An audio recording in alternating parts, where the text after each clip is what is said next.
Welcome back. Today we are going to talk about the Ardaho, or the dog people of my story. Um, let's see. So first, I want to go over a couple details that I've missed about the other beast people before I jump right into uh, the Ardaho and their explanation. So, um, I guess how do I say it? Uh, all of the let's see, with all of the different beast people, the race, I guess the type of animal they are actually varies from member to member. That's not what I want to.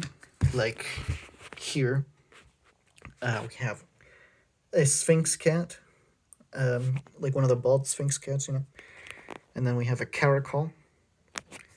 And over here we have. I based this one off a shibe or a shiba, sorry. And actually, um, in the case of common and Mor'kamen, the type of fox that they are is actually like an Arctic fox.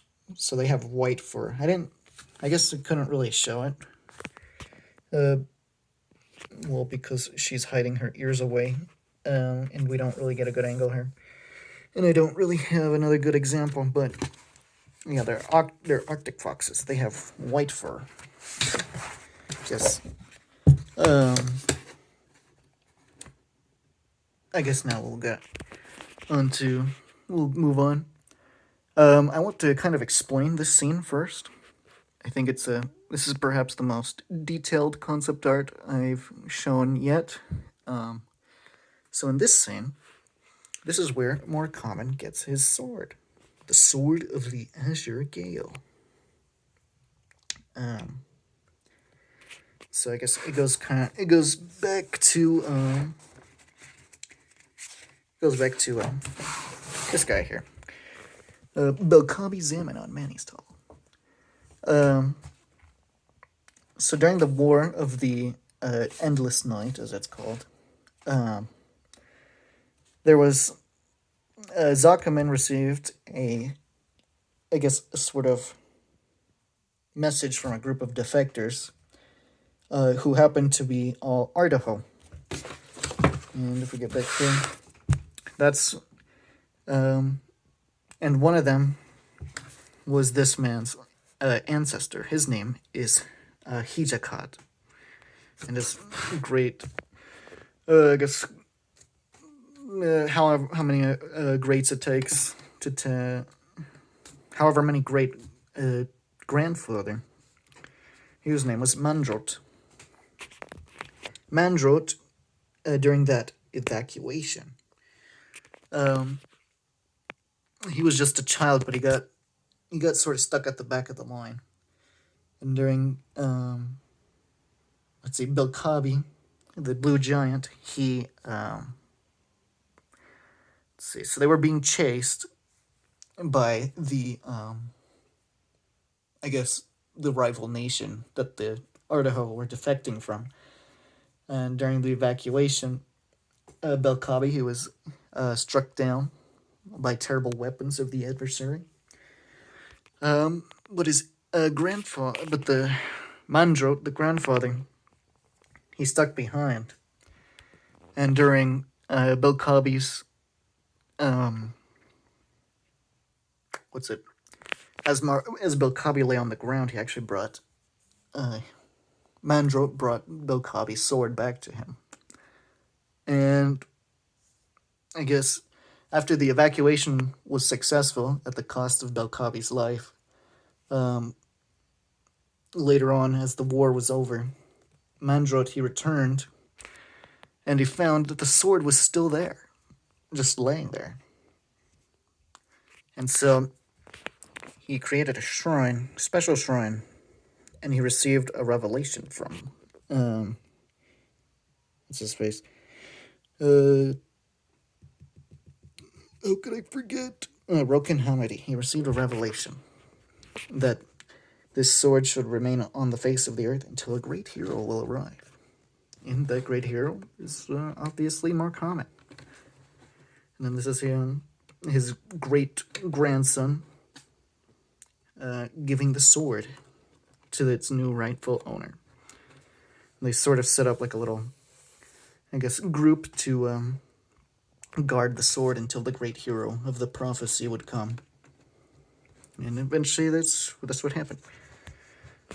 I think I did a really nice job with the trees. I mean, they look kind of weird, but oh well.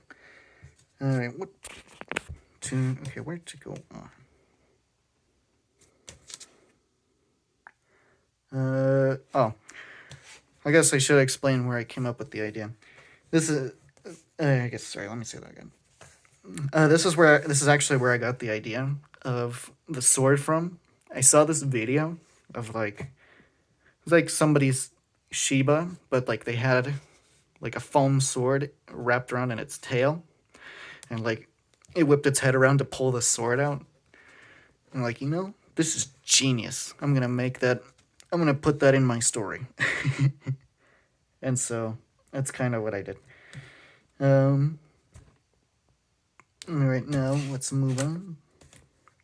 Now let's explain where the Ardaho came from. So as I said before, where's it at? Here we go. So before the three cursings, there was 3 great cities, roughly 1,000 years after the creation of man. And actually, the Ardaho, are the most important to this because their sin was the final straw for Han Kanata. She couldn't take it anymore because of what they were doing. And this is kind of gross, I guess. It is not a very wholesome 100 thing. But like, how do I put it? They were into all kinds of I guess debauchery. They were into all kinds of sexual degeneracy. And no, I don't mean like, oh, they were gay. No, it was a way worse than that.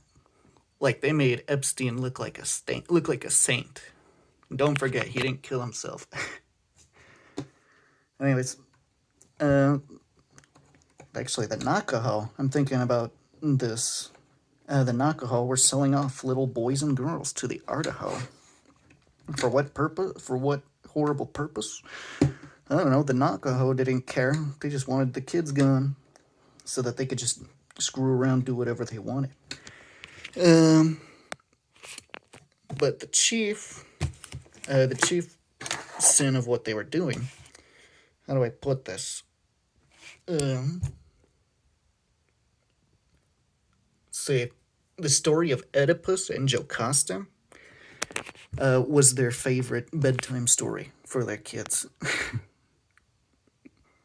And if they had a national anthem, it would be Sweet Home Alabama. So yeah, it was really ugly. And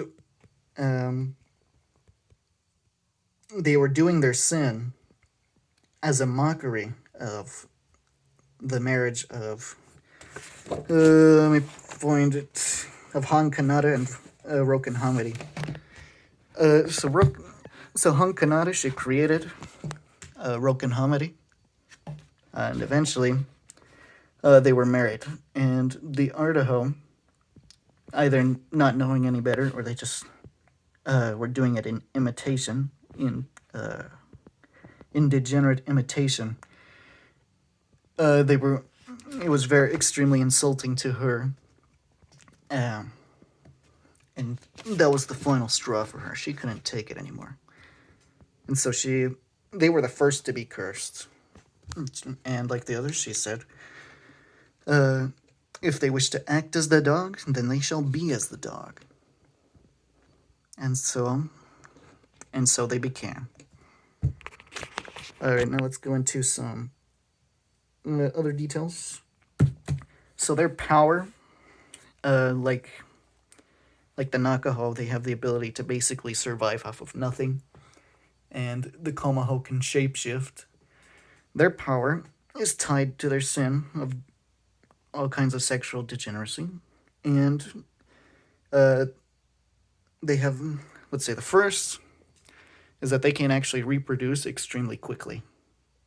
Like if the gestation period for a regular human is about 9 months, they can do it in about half that time. Um, let's see. What do we got here? Oh yes, and they also have a very high, um, like they have a very high rate of twins, and like I guess more than, how do I say it? Um, I don't know. How do I say it in a way that makes sense?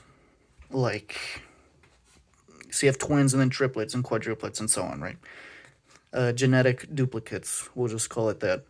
They have a high rate of genetic duplicates. Um, like roughly 30% of all children born to Ardaho parents are twins. I'm just gonna throw that out there. But like it's a very high number. Um, let's see. If they choose to embrace this uh, they get it's normally like breeding between organisms with identical genetics, the child is prone to all sorts of abnormalities and mutation, right? It actually doesn't work that way for the Ardaho. It actually makes them stronger. So, like, they can actually have superhuman levels of strength if their parents pursued that sin. Not quite like Mor'kamen levels of strength, but like they can be quite strong, like nearly twice as strong as just a regular person. Let's see, let's move on. But yeah, they're quite strong. They can be quite strong and resilient to disease. It actually makes them. I guess that kind of is a good segue to how outsiders uh, treat and interact with them. So, Ardaho are typically seen as quite disgusting. I guess you could say they're not. They're like they're considered untouchables, like the untouchables of uh, like uh, like the Indian caste system, like the caste in like the caste systems in India. You have the very like you have a whole hierarchy, right? And then you have the bottom, which are the untouchables. Like they're considered lower than low class in a majority of situations. It's actually kind of sad, and it's not even necessarily because they were taught like that Ardaho or dirty. It's not that they're inherently taught that. Like it actually has to do with Ardaho behavior. So Ardaho, their behavior tends to be quite excitable. I guess you could say like I don't know, like how do I describe it? It's like children who I don't know, like my step siblings. They've like they lived extremely sheltered all their life, and so they have become quite like just driving to the lake. Like we saw some cows one time, and they were absolutely going crazy. Like holy crap, it's a cow, it's a cow. It was like, and to me, like I've seen a million cows, so like I don't care, and I just want them to be quiet. But like that's kind of how they act. They new situations, new stimuli is very exciting to them. They have difficulty focusing. They're also quite prone to addiction. So like often that so like you'll often find Ardaho that are stuck at like let's see what's the word for it, like a bar, I guess. I don't want to use that word because that's a little too modern of a concept. I guess like an ale house, you could say. You could commonly find them in those places. And there's like a variety of other drugs that exist in this world, in the world of my story, that are that like don't exist in this world. They're kind of like, I guess like you could say like opioids. They wouldn't be called that in my story. I don't know. Well, I don't know. Like, the point is they get addicted to things very easily. Um, and so they'll, and so for many of them, they'll operate under the mentality that, you know, $20 is $20. Oops, sorry. Let's see. Like, even the Morhanites, which have an unusually positive outlook to the Beast People compared to many other groups, like even the Morhanites are rather slow to help Ardaho, because, like, you know, they're kind of not exactly the most appealing group of people to work with. Let's see, what do we got here? Oh, and I guess no, I guess this is another detail that I've kind of forgotten to explain about the other beast peoples. Excuse me. Those that choose to defy their sin very strongly, they, in addition to having their cursing be lessened much faster than normal, they also tend to become like literally the opposite of what they are. For example, like the Nakaho. The Nakaho are very antisocial, rather apathetic beings. However, those that choose to defy that and embrace like Nakaho that like train to become sociable, like they become the most friendly people that you'll see. I guess you could say the most empathetic people. Like, even though you might find Nakaho that like have nothing to, they don't want anything to do, like with other human beings, you'll also find Nakaho that are in charge of like you'll find them in hospitals, and they're in like orphanages, as those who care for those who cannot care for themselves. And like the Komaho, they're cannibals, but like if they choose to defy that, they become like they have the greatest respect for the human flesh. And so many of them become like the greatest healers, greatest doctors, greatest medicine workers, and all that, because of their of like because of their rejection of their original sin. And with Komaho, sorry, not, I already said Komaho. With Ardaho, excuse me, with Ardaho, they become like some of the most disciplined people that you'll ever see. Most disciplined and most like unwavering, strong-willed of people. And actually, like clean Komaho, as they're called in quotes here, clean Komaho. They're actually many of them are actually, it's actually quite common for clean Komaho to be sought after to be spouses, because of like like there is no one more faithful or loyal or clean than an Ardaho who rejects their sin. And let's see.